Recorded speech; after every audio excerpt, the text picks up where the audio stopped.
Good morning to all of you. Myself Bhushan sir from West Champaran Bihar. मैं उम्मीद करता हूँ कि आप लोग बिल्कुल अच्छे होंगे, स्वस्थ होंगे, तंदुरुस्त होंगे। मैं आप लोगों के बीच आज एंशिएंट हिस्ट्री के पार्ट 5 लेकर आया हूँ। आज का जो सेशन होने वाला है बहुत इम्पोर्टेंट होने वाला है। ये जो सेशन है, इस सेशन से बार बार हर एक प्रतियोगी परीक्षाओं के साथ साथ हर एक बोर्ड की भी परीक्षा में पूछ लिया जाता है। तो आप मेरे वीडियो में, मेरे सेशन में शुरू से अंत तक बने रहिएगा। और साथ ही साथ मैं इसके अतिरिक्त बहुत से सारे video modern history, medieval history, physics, chemistry, biology और मैथ का भी वीडियो मैं डाल चुका हूं, जो कि आप इसी चैनल पे जाकर देख सकते हैं, पड़ा हुआ है। और उसके अतिरिक्त मेरे फेसबुक पेज पर जाइएगा तो सेम आईडी से, सेम नंबर से समझ लीजिए आपको मिलेगा मेरा आईडी, और आप उसे प्राप्त करके उसे फॉलो कर लीजिएगा। और वहाँ पर भी जाकर देख सकते हैं, क्योंकि सेम वीडियो पड़ा हुआ है। और साथ ही साथ मेरे वीडियो को लाइक कीजिए, सब्सक्राइब कर लीजिए। अभी तक आप मेरे चैनल पर नए हैं तो सब्सक्राइब कर लीजिएगा, क्योंकि सब्सक्राइब करना ज़रूरी है, ताकि आज के बाद में जो भी नोटिफिकेशन हो आपके पास भी पहुँचे जब भी हम वीडियो अपलोड करें, ठीक। और ज़्यादा से ज़्यादा अपने दोस्तों और रिश्तेदारों के बीच में शेयर कीजिए, ताकि वो लोग भी इसका लाभ उठा सकें। तो ज़्यादा देर न करते हुए मैं अपने सेशन को शुरू करने जा रहा हूँ। तो आज का जो सेशन में है, हम लोग को धौलावीरा, क्या है, धौलावीरा के बारे में हम लोग पढ़ेंगे। यह गुजरात में स्थित है। धौलावीरा कहाँ पर है? गुजरात में स्थित है। यह सिंधु सभ्यता का सबसे बड़ा स्थल है। अगर सिंधु सभ्यता का सबसे बड़ा अगर स्थल कहा जाएगा तो किसको कहा जाएगा? धौलावीरा को कहा जाता है। इसका खुदाई सबसे पहले जेपी जोशी ने 1967 में कराए थे। कौन कराए थे? सबसे पहले जेपी जोशी नामक एक व्यक्ति थे, जिन्होंने इसका खुदाई 1967 में कराए थे। पुनः इसका खुदाई रविंद्र सिंह बिस्टल द्वारा 1990 से लेकर 91 के बीच में हुआ। क्या लिखा हुआ है? 1990 से लेकर 91 के बीच में है। यह जो है धौलावीरा गुजरात तथा पाकिस्तान दोनों में क्या हुआ है? फैला हुआ है, ठीक है।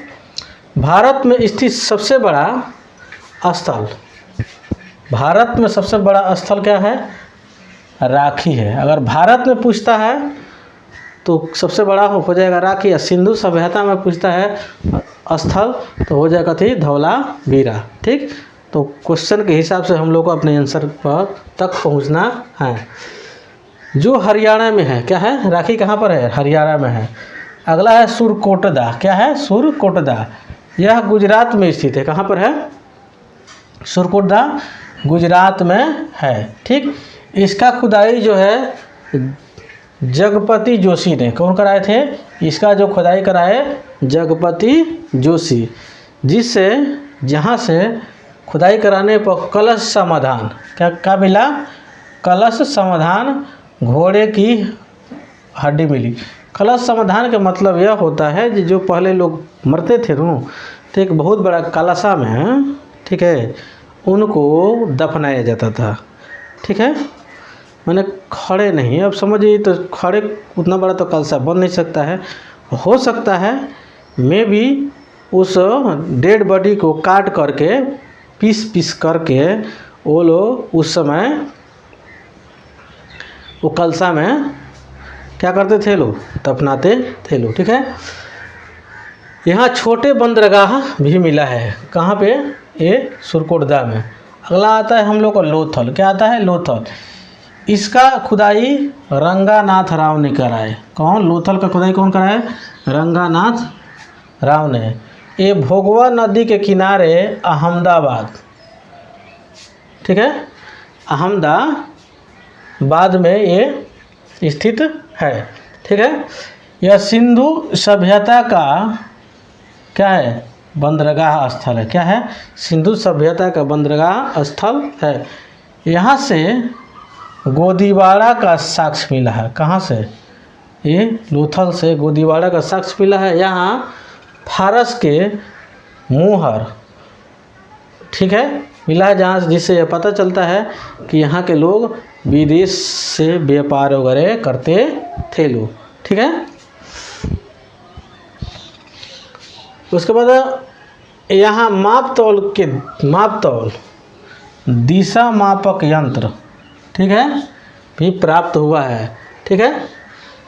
यह जो है यह क्या है, एक औद्योगिक शहर माना जाता है। किसको? लोथल को क्या माना जाता है? औद्योगिक शहर माना जाता है।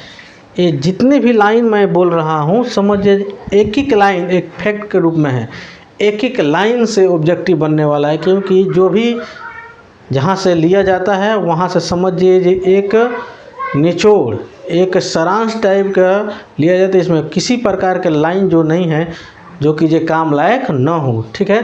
तो एक एक सेकेंड का आपका ख्याल रखते हुए, ताकि कोई आपका एक सेकेंड बेकार ना जाए, इस ख्याल को रखते हुए हम लोग इस कंटेंट को तैयार करते हैं। तो थोड़ा आपका भी फर्ज बनता है कि एक्टिव होकर देखें और समझें, ठीक।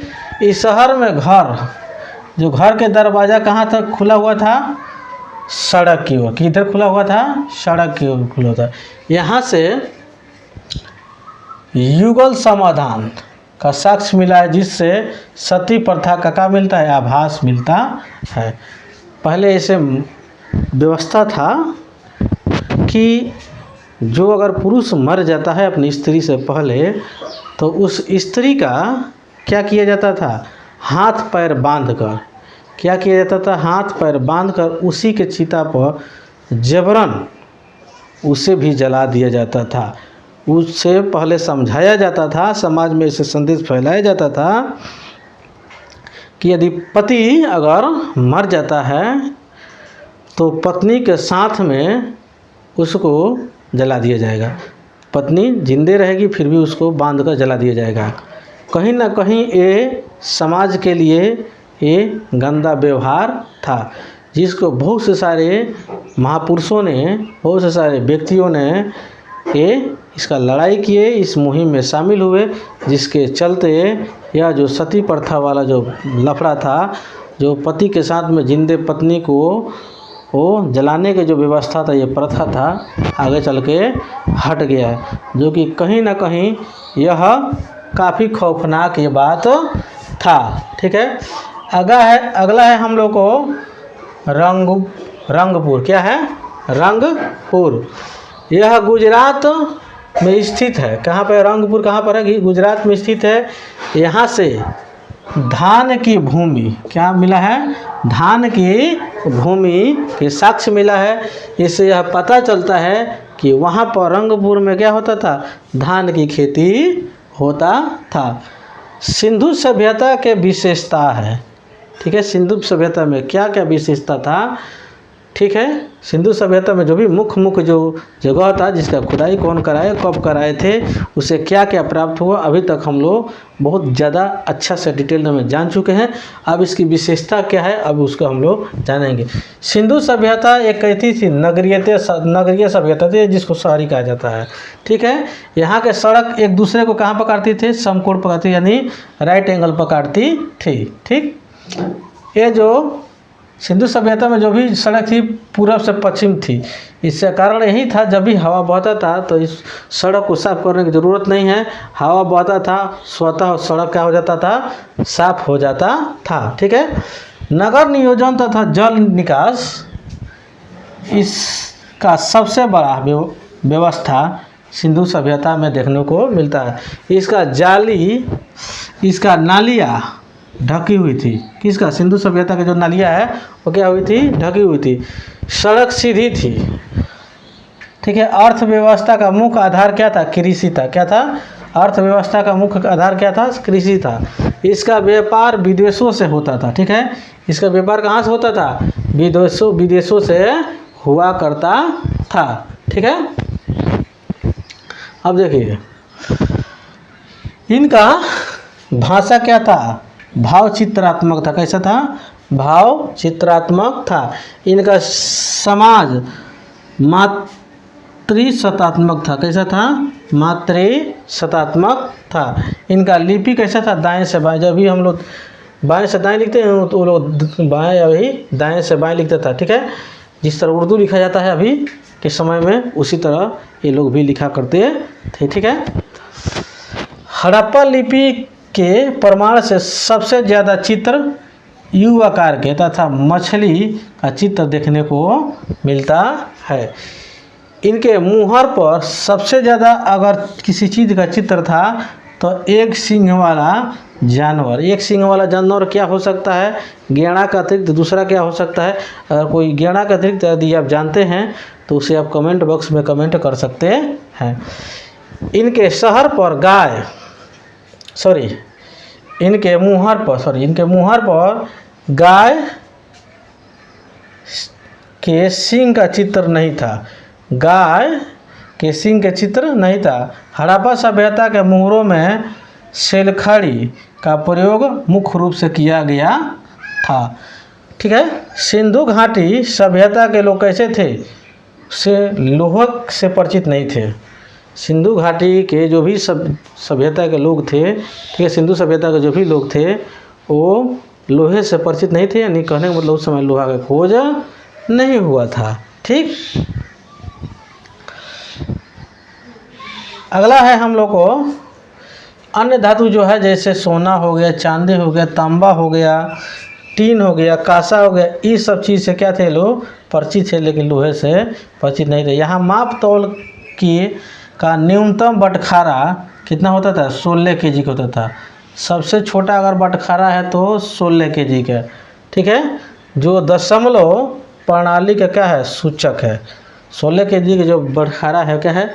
दशमलव प्रणाली के सूचक है। सिंधु सभ्यता के लोग युद्ध तलवार से परिचित नहीं थे।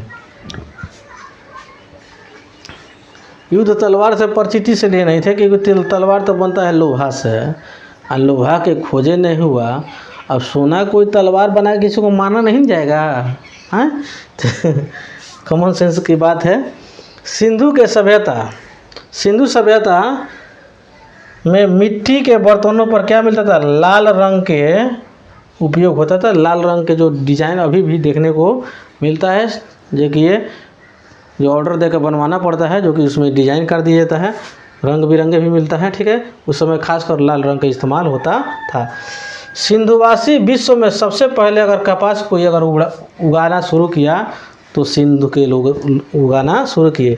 सिंधु घाटी के सभ्यता के लोग कृषि भी करते थे, पशुपालन भी करते थे, लेकिन मुख्य इनका व्यवसाय क्या था? हाँ, व्यापार। क्या था? व्यापार। यहाँ के लोग मनोरंजन के लिए कौन कौन से खेल खेलते थे? चौपार, पासा, ये सब खेल ये लोग खेला करते थे। यहाँ पर सिंधु सभ्यता के कुछ मुख्य चीज़ है जो कि जिन लोगों के लिए क्या था? प्रिय था, सबसे पसंदीदा था। तो सब सिंधु सभ्यता का सबसे प्रिय चाहे पसंदीदा अगर कोई देवता है तो क्या है? शिव है। वृक्ष में कहा जाए तो पीपल है। जानवर में कहा जाए तो सांड या वृषक है, ठीक है। पक्षी में कहा जाए तो बतख है। नदी में कहा जाए तो सिंधु है।